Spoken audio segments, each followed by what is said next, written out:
Let's go for a question. It's going to be on YouTube, baby. You can get it online all the time. It'll be under the title, Families in the Fifth Dimension. The fifth dimension is the energy we're going into. Okay. Why does raising a family mean we have to give up everything else in our life? Wow, it's funny how I picked that one, isn't it? Okay, give me 1 second. Say it again. Why does raising a family? Why does raising a family mean we have to give up everything else in our lives? Wow, I haven't seen this one before. It only means you have to give up everything else in your lives when you did not program the family before you came to earth. You are leaving your program, you're leaving your path, and that's why you have to give up everything else in your life to focus on the family. Sometimes you'll see one or both parents not caring too much about the children and the family and still continuing their life, and you automatically think that is not such a good mother or a good father. Actually, these are the parents that put children in their book before they came to earth. And that's why they're continuing their lives, or they're continuing their interests at the same time. And they're not focused 100% on their children. The reason the rest of you try and focus 100% on your children is because you're trying to... because you should not have had children, and you're trying to convince yourself that you did the right thing. And that's why you pretend that it's all about the children. So next time you see a mother that's not so good, be sure that she came here to literally have children. This is not the time to explain this, but most of the things in your life you have backwards. You've understood it backwards. So many of you have said, that person should not have had children. Actually, no, it's that person that should have had children. Children do not need care 24/7, 24 hours a day, 7 days a week. That's not care, that's suffocation. Okay. If you want to be a good parent, you need to be like God. This is God's job. God holds the space so you can do whatever you like in it. Try and play this role with your children. Just hold the space so they can feel safe, so they can do whatever they like within that space. How do you hold the space? One, you let your children know that whatever they do is okay. They're not stupid. You underestimate them. Two, you tell them that you will always be there for them, whatever they need, but they do need to ask for it. That's how you hold the space so they can do whatever they like. But yes, again, the reason sometimes it feels like I've given up my life to raise a family is because you did not program this before you came to earth. Imagine the program that you had before you came to earth like a corridor. If you do something that's not in the program, you leave the corridor and you go into another corridor. That's why you give up your life.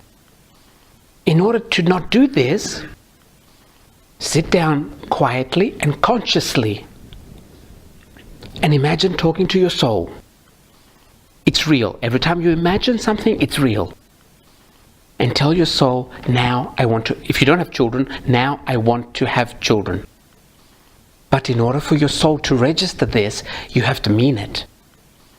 Mean it means you have to be sure you're having children for you and not for society or parents or someone else.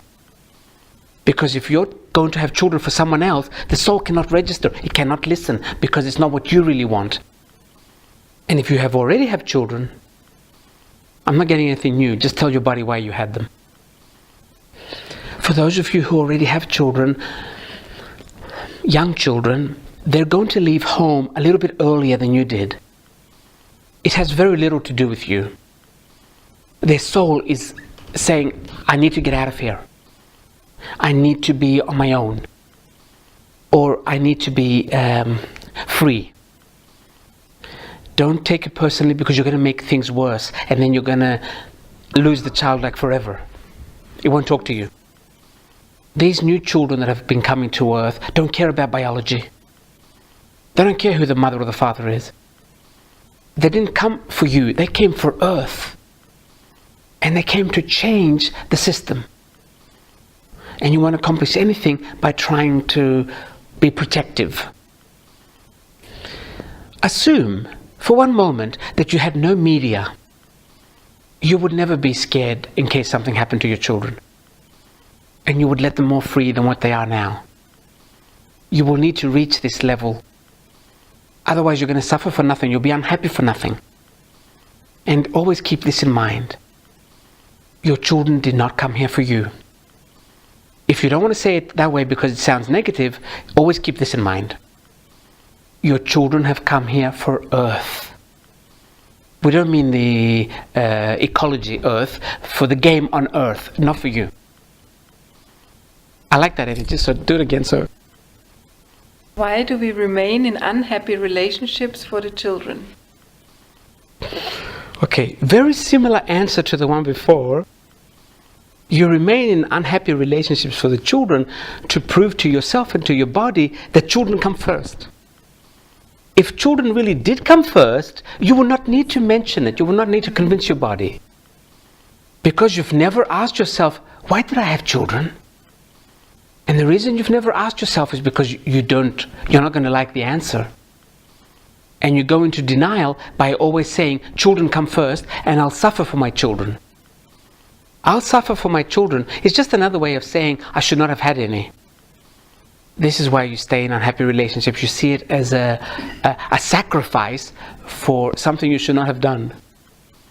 Now I'm going to ask the question, when I'm in that situation where I'm staying in a relationship for the children, what can I do differently? When you feel trapped in a relationship because of the children, again, go into a quiet room by yourself, put your hand on your heart chakra, and say to your body, I have come to Earth for me. That's it. That's what you can say every time. I have come to Earth for me. Little by little, your body will start being programmed differently and different doors will open. But you can't say this and then in the next minute say, children come first. Simply, I have come to Earth for me or just for me. And this will start changing the energy around you. You'll start going back into your corridor. And when you're in your corridor, you have much more power. You can then make whatever decision you like. But keep one thing in mind. When you're in your corridor and you make decisions, they're not really decisions that last forever. When you're in your own corridor or your own life book, you live more in the now. So the decisions are for today or tomorrow. You keep making decisions almost every day. All I'm getting again is, get used to telling your body, I have come to Earth for me, which is something you've never said to your body. Do we have a question on this subject before we go on a little break? Yes. When you're talking about children, about what age are you talking? All ages in this case of what I was feeling. That's why a couple of times I said, if you have young children, that separated them. All of them. Just keep saying, I've come here for me. And that way, it'll be much easier for you to be a mother as well as everything else. Because so many people stop being everything else and they just play one role, parent. Okay.